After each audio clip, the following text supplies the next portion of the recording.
믿음으로 구원받은 성도들은 죄인들에 대해서, 믿지 않는 사람들에 대해서 온유하고, 그리고 본인 스스로는 겸손해야 되겠죠.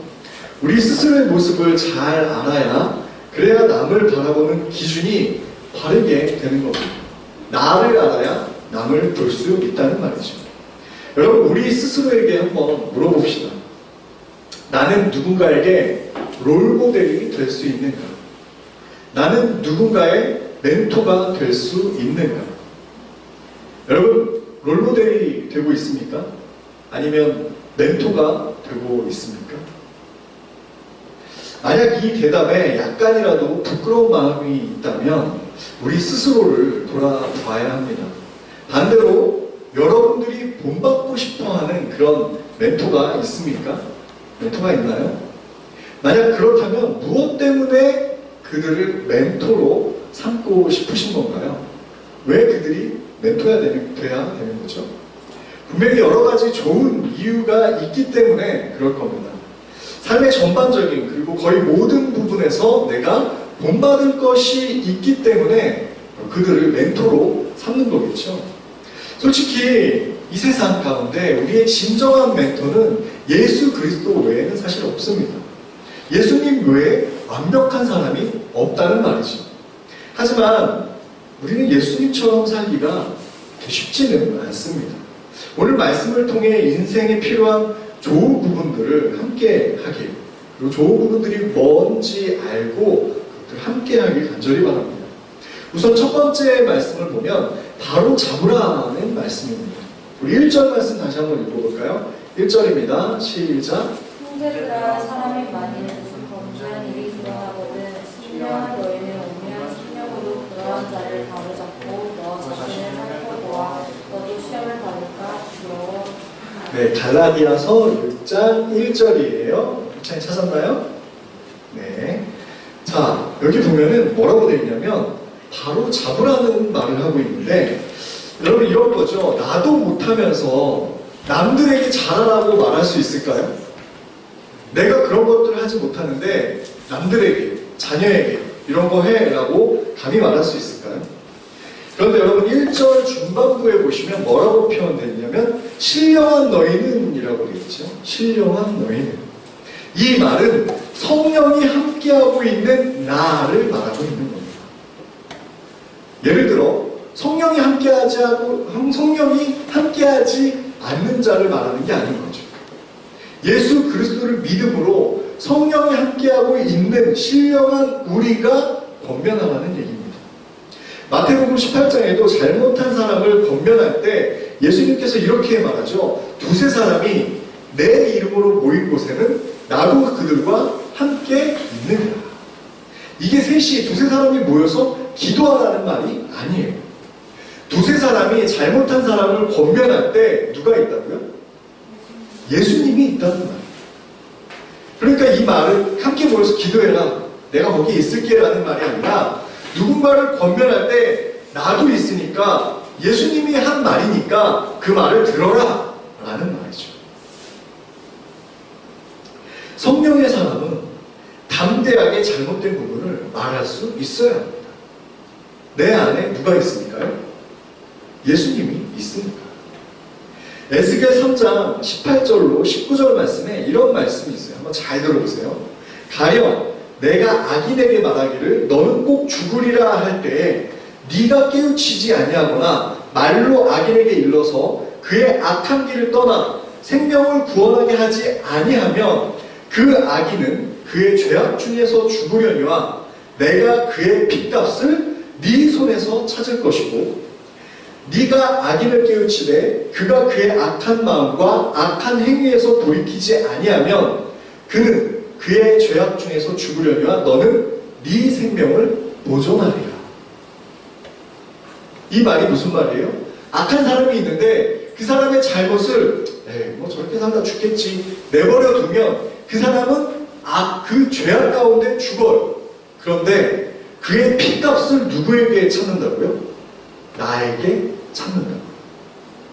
그런데 만약에 악인에게 너 이거 잘못했어 라고 말했는데 그 사람이 돌이키지 않고 그냥 그 악대로, 그 죄악대로 살다가 죽으면 그 사람은 그 죄악 가운데 죽으려니와 너는 네 생명을 보존하리라.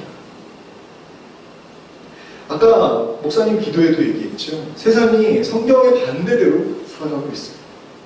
그런데 정말 이 세상 가운데 그 반대, 그 잘못된 것을 당당하게 말할 수 있는 사람이 얼마나 될까요? 그런데 우리의 생명을 보존하는 길이 뭐라고요? 잘못된 것을 잘못됐다 말할 수 있는 것. 말해야 하는 것. 반드시 말해야만 내 생명이 보존된다 말하고 있는 것. 사실 우리가 살 길은 잘못 길로 가는 자에게 바른 길로 가라고 권면하는 게 우리가 살아야 하는 길입니다. 그래야 우리가 사는 거죠. 그럼 어떻게 해야 하는가? 레위기 19장 17절로 18절에 이렇게 말하고 있습니다. 너는 내 형제를 마음으로 미워하지 말며 내 이웃을 반드시 견책하라. 그러면 네가 그에 대하여 죄를 감당하지 아니하리라. 원수를 갚지 말며 동포를 원망하지 말며 내 이웃 사랑하기를 내 자신과 같이 사랑하라. 나는 여호와이니라. 여러분, 누가 과연 내 몸과 같이 이웃을 사랑할 수 있을까요? 잘못된 사람이 있는데 저 자식 좀 잘못했어. 야, 너 그거 잘못했어 라고 감정을 실어서 잘못했다고 말하는 것이 아니라 내 이웃을 내 몸과 같이 사랑하는 마음으로 반드시 견책하라라는 말이에요. 여러분, 이 견책이라는 말은 견고한 책망을 말합니다. 책망을 하되 감정을 상하지 않게 하는 것. 근데요, 사실 모든 상황을 돌아보면 나에게는 정말 굉장히 관대해요. 그래, 그럴 수 있지. 그럴 수도 있는 거 아니야?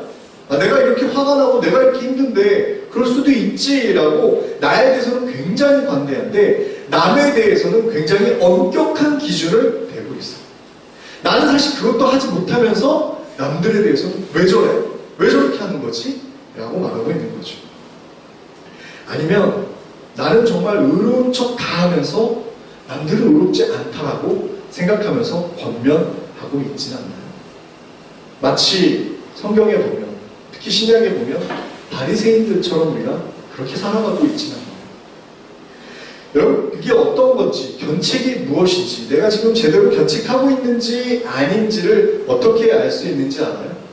반응을 보면 알 수 있습니다. 상대방이 권면을 듣고 정말 깊은 깨달음과 뉘우침으로 그래, 내가 정말 이걸 잘못했구나, 이걸 알려줘서 고마워 라고 하면 견책에 해당돼요. 그런데 반대로 여기 이런 얘기가 있죠. 핍박, 그쵸? 네. 이런 단어, 깊은 분노, 깊은 화가 일어난다면 네가 뭔데 나한테 그래? 네가 뭔데 나한테 이런 말을 하는 거야? 라고 반문한다면 견책에 해당되지 못하는 거예요. 왜냐? 우선은 그 사람과 관계가 내 몸과 같지 않다는 거죠. 관계가 제대로 형성하지 않은 상태에서 그의 감정을 건드리고 책망을 하게 됩니다. 책망만 하는 거죠. 이렇게 견책, 그리고 이렇게 바로 잡는 것은 쉬운 일이 아닙니다. 저와 여러분이 더욱 지혜롭고 그리고 깊은 사랑을 담아 잘못된 부분을 서로 바로 잡아주는 그런 역할을 잘 감당하길 바랍니다. 두 번째는 2절에 나와 있어요. 2절 말씀 함께 읽어볼게요. 2절 말씀입니다. 시작. 너희가 짐을 서로 지라 위하여 그리스도의 몸을 훔치라. 서로 짐을 지라. 우리는 경쟁 사회를 살아가면서 희생보다는 승리와 성공과 쟁취에 더 초점이 맞춰져 있죠. 우리는 어려서부터 그렇게 배웠고 그렇게 자라왔어요. 이런 경쟁 사회를 살았기 때문에 우리가 서로의 짐을 진다라는 것에 대해 이해를 못하는 사람이 너무너무 많아요. 특히 교회에 다니지 않는 분들은 정말 이 세상 속에서 경쟁에 살아남아야 산다라고 생각을 하기 때문에 무한 경쟁 속에 살아갑니다. 내가 짐을 지고 남에게 전가시키는 것, 내 짐을 오히려 남에게 지우고 나는 홀가분하게 살아가려고 노력하지 결코 남의 짐을 지지 않는 거죠. 내가 덜 지거나 그리고 편하게 살기 위해 내가 공부를 하는 것이고 내가 노는 것이고 버는 것이고 내가 일하며 살아가는 거죠. 그러지 않나요? 그런데 성경은 반대로 말하고 있습니다. 서로 짐을 지라. 억울하고 외롭고 오히려 손가락질 받으며 때로는 바보 소리를 들을지도 모릅니다. 그런데 분명한 것은 하나님께서 보고 계시다는 거죠. 우리는 때로는 억울할지도 모릅니다. 하지만 분명히 하나님께서 보고 계시고 반드시 우리에게 갚아 주실 겁니다. 희생하며 서로의 짐을 질 때 하나님께서 기뻐하시는 거죠. 우리 4절, 5절 말씀 읽어보겠습니다. 4절로 5절입니다. 시작. 각각 자기 일을 살피라. 그리하면 자랑할 것이 자기에게는 있어도 남에게는 있지 아니하리니 각각 자기의 짐을 질 것이다. 자기의 일을 살피라 라고 말하고 있습니다. 남의 짐을 지라고 하면서 내 거는 자랑하지 말라고 말하는 거죠. 남에게 없는 것이 나에게 있으니 그것을 내놓으라는 말입니다. 네가 잘하니까 네가 해. 여러분 군대 가기 전에 많은 선배들이 이렇게 말하죠. 야, 너무 잘해도 안 되고 너무 못해도 안 돼. 그러니까 그냥 딱 중간만 해. 너무 튀어도 안 되고 너무 못해도 용도. 적당히 해라. 적당히. 여러분 이 사회도 그런 말 하지 않나요? 직장 가서도 그런 말 하지 않나요? 알바할 때도 그렇게 얘기하지 않나요? 너무 잘하면 너 잘하니까 그거 해봐. 그래서 왠지 나만 이거 하는 것 같고 왜 나만 이걸 시키지? 나만 힘든 것 같고 쟤네들은 적당히 살아가는데 왜 나만 이렇게 더 해야 되지? 진짜 잘하면 나만 시켜요. 그런데 솔직히 저도 좀 약간 얕기는 했지만 때로는 바보 같을 때가 있었거든요. 그냥 바보같이 다 할 때도 많았어요. 군대 얘기하면 좀 여자분들이 많이 싫어한다고 하지만 저 군생활할 때 이 소대통신병이라고 이야기를 하는데 보통 소대장 따까리라고 표현을 하죠. 그러니까 소대장의 뒷지압거리를 하는 사람. 소대통신병이었을 때가 있었어요. 그런데 그때 작전 지도를 그려요. 훈련하기 전에 작전 지도를 그리는데 나름 정교하게 작업을 해야 돼요. 이 지도 위에다가 그 투명한 아스테이지라고 하나요? 투명한 비닐 종이를, 스티지를 몇 겹으로 이렇게 겹겹이 쌓아요. 지도 위에 어디를 공격하고 어디를 방어하고 어디로 진격해 나가야 될지 그것들을 나름 정교하게 몇 장에 걸쳐서 이렇게 따로따로 그림을 그려요. 그래서 A, B, C, D 작전을 만드는 거죠. 왜요? 내 편을 죽일 수 있어요.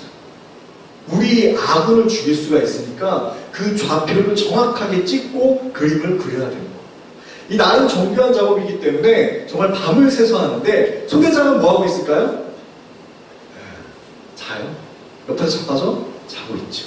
저는 뭐예요? 바보같이 그걸 혼자 다 해요. 그러면 이걸 잘하면 누가 상을 받을까요? 네, 소대장이 진급하고 상 받아요. 저는요? 아무것도 없어요. 포상휴가도 안 줘요. 그런데 왜 뭐라고 그래요? 야, 네가 통신병이니까 이거 당연히 해야지. 아니 수많은 소대원들 한 40명의 소대원이 있는데 내가 왜 이걸 해야 되죠? 내가 왜 이걸 하고 있지? 라고 생각했으면 아마 못했을 거예요. 그때 참 바보같이도 그냥 시키는 대로 다 했어요. 다른 부분도 마찬가지였어요. 지금도 여러분들이 어떻게 생각할지 몰라도 나름대로 제가 할 일이 있다면 합니다. 저는 그냥 바보처럼 하죠. 내가 잘하는 일이 있다면 분명히 하나님께서 나에게 주신 달란트예요. 땅에 묻어두지 마시고 쓸 수 있을 때 마음껏 쓰시고 재능도 기부하세요. 여러분 언제까지 그 달란트가 유지될지 몰라요. 하나님이 주셨을 때 그것을 사용하고 마음껏 누리시기 바랍니다. 우리 6절 말씀 읽어볼게요. 시작. 가르침을 받는 자는 말씀을 가르치는 자와 모든 좋은 것을 함께하라. 좋은 것을 함께하라. 인생에 멘토가 있다면 반드시 그 모든 좋은 것을 따라하시길 바랍니다. 그냥 구경하면서 저 사람 저거 진짜 잘한다 라고 칭찬만 하지 마시고 행동으로 그들의 삶을 옮겨오는 거예요. 이 구절의 핵심은 말씀을 가르치는 자입니다. 말씀을 가르치는 자. 제가 말씀 가르치니까 저 따라오세요 라고 말할 수도 있지만 성경을 가르치는데 말씀을 가르치는데 만약에 삶이 엉망이다. 그럼 끝나는 거겠죠. 말씀과 삶이 같아야 됩니다. 콩 심은 데 콩나고 팥 심은 데 팥난다라고 말합니다. 내가 가르치면 나와 같은 사람이 되는 거예요. 두려운 얘기죠. 얼마나 무서운 얘기입니까? 여러분, 우리 아이들을 보면 이 아이들이 누구를 닮을까요? 좀 엉뚱한 분들을 닮을까요? 아니에요. 엄마 아빠 닮아요. 엄마 아빠 닮아가지고 이렇게 보여요. 그냥 보면 아, 엄마 아빠가 저렇게 사는구나가 되는 거예요. 제가 잘 살아야 우리 자녀도 잘 사는 거겠죠. 제가 잘해야 자녀들도 잘하는 거겠죠. 담임 목사가 잘해야 그루터기 교회 성도들이 잘 사는 거겠죠. 그루터기 교회의 성도들이 실수를 하거나 잘못하면 누가 잘못하는 거예요? 담임 목사가 잘못한 거예요. 말씀대로 살지 못했기 때문이죠. 얼마나 두려운 얘기입니까? 말씀을 가르치는 자는 항상 그 두려움, 그 무서운 마음을 품고 하나님 앞에 온전한 말씀을 가르치고 삶으로 살아내야 되는 겁니다. 그래서 나를 본받는 자를 만들어야 합니다. 사도 바울은 항상 그렇게 강조했죠. 나를 본받는 자가 되라. 여러분 주위에 여러분들이 가르치는 양육하는 사람들이 있다면 담대하게 나를 본받아라, 나처럼 살아라 라고 말할 수 있나요? 그리고 반드시 그렇게 말할 수 있어야 합니다. 우리 7절, 8절 말씀 읽어볼게요. 시작. 스스로 속이지 말라. 하나님은 없으면 일을 받지 아니하시나니 사람이 무엇으로 심든지 그대로 거두리라. 자기의 육체를 위하여 심는 자는 육체로부터 썩어질 것을 거두고 성령을 위하여 심는 자는 성령으로부터 영생을 거두리라. 7절, 8절에는 스스로 속이지 말라. 여러분 자신을 속이지 마세요. 오직 하나님 나라를 위하여 그리고 영원한 생명을 위하여 살아야 합니다. 이 땅에 썩어 없어질 것에 목매달지 마시고 하나님이 원하는 것이 무엇인지 날마다 그것을 물으며 살기를 원해요. 여러분 자신을 속이지 마세요. 주일에 예배에 나올 때 예배는 드리는 겁니다. 일주일의 삶을 여러분 무엇을 위해 사셨나요? 6일 동안 무엇을 위하여 살다가 이곳에 와서 하나님께 무엇을 드리고 있나요? 나를 위하여 살았나요? 하나님을 위하여 살았나요? 하나님 말씀을 위하여, 하나님 나라를 위하여, 영원한 생명을 위하여 살았는지 아니면 나를 위하여 살았는지 뒤돌아보시는 거예요. 그리고 예배 드리러 나올 때 그 6일간의 삶을 하나님께 드리는 거거든요. 내가 6일 동안 태워진 내 삶의 에너지와 열기가 번제로 하나님께 올라가는데 나는 무엇을 위해 살다가 무엇을 하나님께 드리는가? 여러분 동원은 돈만 드리는 게 아니에요. 돈을 드리는 게 아니에요. 하나님은 돈을 기뻐하지 않으세요. 하나님은 진정한 우리의 삶을 받으시는 거예요. 그래서 이 시간 우리가 예배자가 되어야 합니다. 예배자는 받는 자가 아니라 드리는 자예요. 내가 일주일 동안 정말 무엇을 위해 살았는가 스스로 속이지 마세요.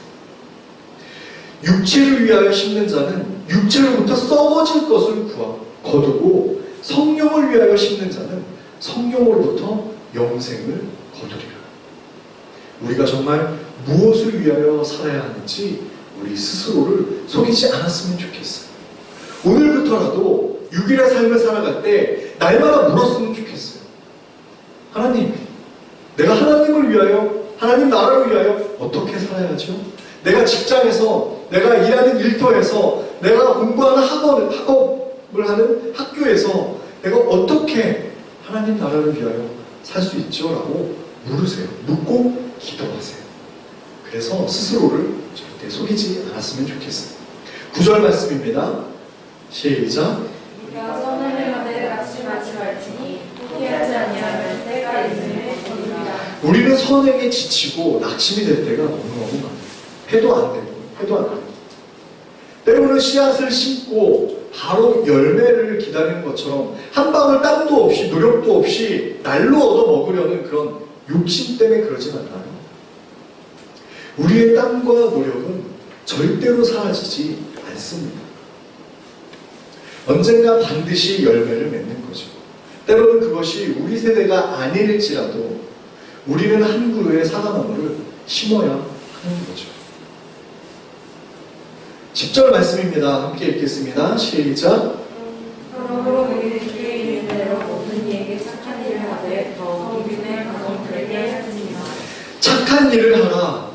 그리고 더욱 믿음의 가정들에게 할지니라. 여러분, 믿지 않는 자들을 향한 선행이 반드시 필요해요. 그들에게 선을 베풀고 자비를 베푸는 게 반드시 필요합니다. 믿지 않기 때문에 그들을 배척하거나 그들을 미워하면 안 되는 거죠. 그런데 그보다 믿음의 공동체를 위한 선행을 먼저 베풀어야 하는 겁니다. 여러분, 이렇게 1절부터 10절까지 보면 우리 사도 바울은 갈라디아 교인들에게 여러 가지 기독교인으로서, 크리스천으로서 지켜야 할, 행해야 할 권면들을 말하고 있습니다. 사도 바울이 갈라디아 교인들에게만 말하는 것이 아니라 오늘날 우리에게도 동일한 말씀으로 말하고 있습니다. 오늘날 기독교는 사회에서 영향력을 점점 잃어가고 있죠. 그 이유 중에 하나가 바로 말씀을 실천하지 않는 데에 있는 겁니다. 말씀을 삶으로 드러내지 않는 거죠. 말만 하고 행동으로 옮기지 않는, 이것을 보고 위선이라고 표현하죠. 많은 기독교인들이 삶으로 행동으로 살아내지 않아요. 기독교인과 비기독교인을 삶으로 구분하기가 너무 어려운 시대가 됐어요. 여러분, 누가 기독교인이고 누가 비기독교인인가? 기독교인들이 먼저 해야 할 것들이 있는데 그렇게 살아가지 못하는 거예요. 사실 오늘 읽은 본문만 우리가 실천을 해도 분명히 내가 속한 공동체에 어마어마한 영향을 끼치게 될 겁니다. 이렇게 사는 사람들이 절대까지는 아니어도 이렇게 사는 사람들이 거의 없거든요. 그렇죠? 내 주위의 말씀으로 살아가는 멘토를 정하시길 바랍니다. 그리고 그의 모든 좋은 것들을 함께 하시길 바랍니다. 때로는 저와 여러분, 우리 자신이 멘토가 될 수 있어요.